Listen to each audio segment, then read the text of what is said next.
Привет, друзья! Меня зовут Олег, и вы на канале Киногост. Фильм «Дикая» Wild 2014 года – это захватывающая история о жизни Шерил Стрейт, Риз Уизерспун, которая после трагической смерти матери и распада брака решает отправиться в одиночное путешествие по Тихоокеанскому хребту, одному из самых длинных и сложных маршрутов для походов в мире. Главная героиня переживает множество трудностей на своем пути, но благодаря силе воли и настойчивости она преодолевает все препятствия и находит в себе новые силы, чтобы продолжить свой путь. Фильм «Дикая» был основан на автобиографической книге Шерил Стрейт «Дикое. Опасное путешествие как способ обрести себя», которая стала бестселлером в США и была переведена на множество языков. Шерил Стрейт лично отправил экземпляр своей книги Риз Уизерспун за 5 месяцев до ее выхода в тираж. Шерил считала, что единственная актриса, которая могла сыграть ее саму в «Дикой», это Риз Уизерспун. Режиссер «Дикой» Жан-Марк Валле специально завесил все зеркала на съемочной площадке, чтобы Риз Уизерспун не могла посмотреть на себя во время съемок. Режиссер не разрешил Риз Уизерспун прочесть инструкции от палатки и плитки, чтобы ее попытки воспользоваться ими выглядели более реалистично. Фильм «Дикая» 2014 года получил множество наград и номинаций, включая 4 номинации на премию «Оскар», в том числе за лучшую женскую роль. Риз Уизерспун также была номинирована на премию «Золотой глобус» и премию «Сатурн» за свою роль в этом фильме. Одной из сильных сторон фильма «Дикая» с Риз Уизерспун является его кинематография. Красивые пейзажи и захватывающие виды на природу создают неповторимую атмосферу и помогают зрителю погрузиться в мир Шерил Стрейт. Фильм «Дикая» 2014 года – это вдохновляющая история о силе духа и настойчивости, которая заставляет задуматься о жизни и о том, что на самом деле в ней самое важное. Риз Уизерспун сыграла свою роль на высшем уровне, а режиссер Жан-Марк Валле создал незабываемую картину, которая оставит след в сердцах зрителей. Фильм «Страх» Fear 1996 года стал одним из самых заметных триллеров своего времени, ставший после выхода хитом кинопроката. Режиссером картины выступил Джеймс Фоули, а главные роли исполнили Марк Уолберг и Риз Уизерспун.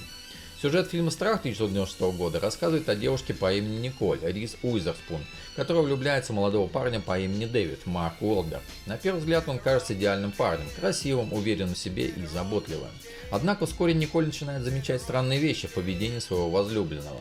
Дэвид становится все более и более ревнивым и агрессивным, а его поведение становится все более угрожающим. Николь понимает, что ее жизнь находится под угрозой и начинает бороться за свою безопасность. Снимая «Страхи», Риз Уизерспун была еще очень молода, ей было всего 19 лет. Это была ее первая большая роль в кино. Однако даже в таком юном возрасте она сумела проявить свой талант и сыграть сложного персонажа, оказавшегося в опасной ситуации.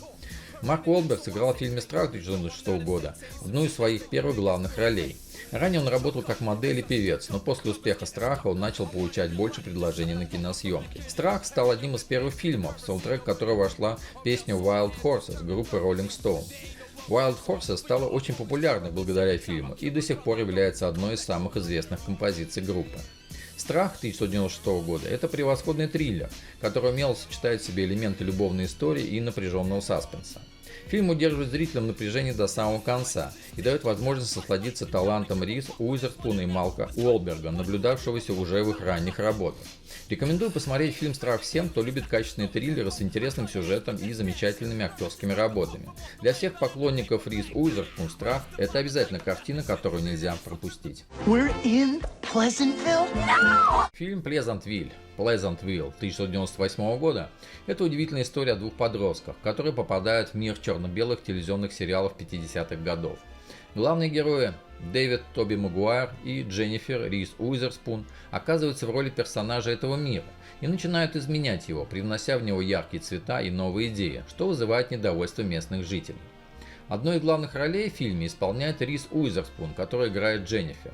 Роль Дженнифер, исполненная Риз Уизерспун в «Плезантвилле», стала для нее одной из самых значимых в ее карьере, даже несмотря на то, что она была еще молода и не имела большого опыта. Фильм «Плезантвиль» стал настоящей сенсацией в 1998 году, собрав множество наград и номинаций. Он был номинирован на 3 премии «Оскар» и получил множество других наград, включая премию «Золотой глобус».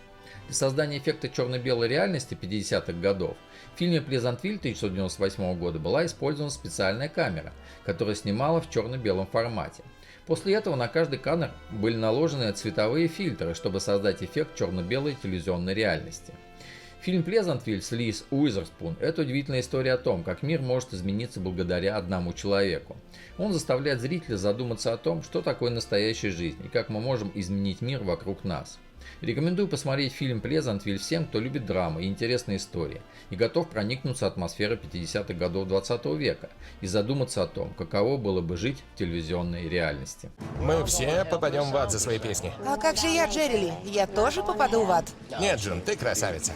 Фильм «Переступить черту» Walk the Line 2005 года – это биографическая драма о жизни и карьере легендарного американского музыканта Джонни Кэша. Режиссером фильма выступил Джеймс Мэнголд, а главные роли исполнили Хоакин Феникс и Риз Уизерспун, а химия между их персонажами на экране выглядела просто потрясающей. Сюжет фильма «Переступить черту» 2005 года начинается с детства Джонни Кэша в Арканзасе и продолжается до его успеха на музыкальной сцене. Фильм показывает трудности, которые Кэш пережил на своем пути, включая смерть брата, борьбу с наркотиками и сложности в личной жизни. Джонни Кэш и Джун Картер сами выбрали актеров, которым предстояло воплотить их образы на экране. Незадолго до начала съемок Джун скончалась, поэтому Риз Уизерспун пришлось намного тяжелее в ходе работы над картиной. Актриса Риз Уизерспун, которая сыграла роль жены Джонни Кэша Джун Картер, сама исполняла песни в фильме «Переступить черту». Она была номинирована на «Оскар» за лучшую женскую роль второго плана за свою работу в этом фильме. Риз Уизерспун младше Хоакина Феникса, хотя на самом деле Джун Картер была старше Джонни Кэша. «Переступить черту» с Риз Уизерспун был хорошо принят критиками и зрителями и заработал более 180 миллионов долларов по всему миру. Фильм был номинирован на 5 Оскаров, в том числе за лучший фильм, лучший монтаж и лучший звук. «Переступить черту» является потрясающим фильмом о жизни и карьере Джонни Кэша, который оставил огромный след в мире музыки.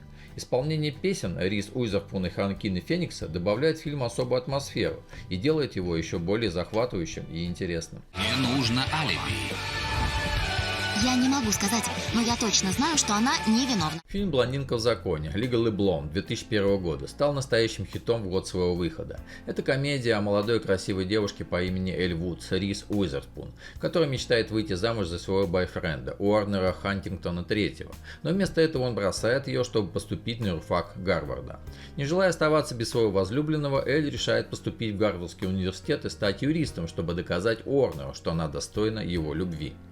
Сюжет фильма «Блондинка в законе» 2001 года может показаться простым и предсказуемым, но режиссер Роберт Лукетич сумел создать забавный и захватывающий фильм, который не оставит равнодушным ни одного зрителя. По условиям контракта Риз Уизерспун оставила себе все костюмы, в которых она снималась. Готовясь к роли в фильме «Блондинка в законе», Риз Уизерспун на протяжении 2 недель изучала манеры и поведение девушек-студенток из университетских женских клубов и один день просидела на лекциях в юридическом колледже. На протяжении фильма героиня Риз Уизерспун носит 40 различных причесок. Для Риз Уизерспун «Блондинка в законе» 2001 года стала настоящим прорывом, ведь она получила за свою роль номинацию на «Золотой глобус» и стала одной из самых востребованных актрис Голливуда. Кроме того, комедия «Блондинка в законе» стала основой для создания сиквела «Блондинка в законе 2. Красный, белый и блондинка» 2003 года, а в 2007 году был выпущен музыкальный спектакль на основе фильма. «Блондинка в законе» – это забавная и захватывающая комедия, показывающая, что блондинки могут быть не только красивыми, но и умными. «Блондинка в законе» Риз Уизерспун сумела превратить Эль Вудс в одну из самых популярных героинь комедий. Если вы еще не смотрели «Блондинку в законе», то обязательно посмотрите, и вы не пожалеете.